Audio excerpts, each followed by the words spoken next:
the issue of the Antichrist is something I believe we need to isolate as a study on its own. When I look at the book of First John, it's so interesting to find the things Jesus labeled as Antichrist. Yep.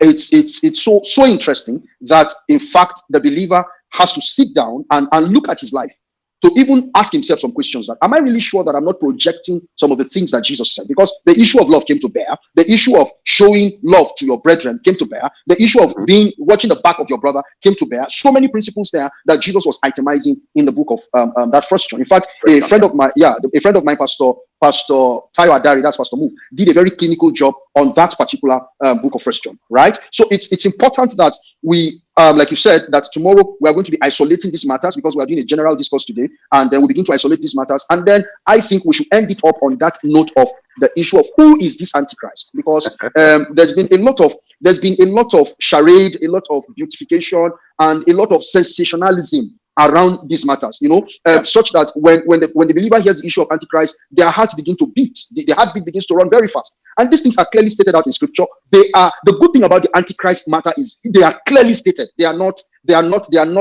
shrouded in mystery. They are not mystified. They are not mysterious, as some Hebrew people, Greek people will be watching and be going there. These things are clearly stated out in scripture. So again, Rev, when you look at now that Matthew 24, when he was talking about the rumors of war and war itself, because while I studied, I saw that, okay, wow, Jesus was talking about there's going to be the rumor of war, there's going to be war, and then there's going to be the rumor of war. So two things are playing out there. War will play out, and then there will be war by rumor, and that's what is going on today, where you will see that the North American, the North Korean is charging out to say that we want to launch missiles, we want to test our missiles, we want to do this. All of those drama taking place.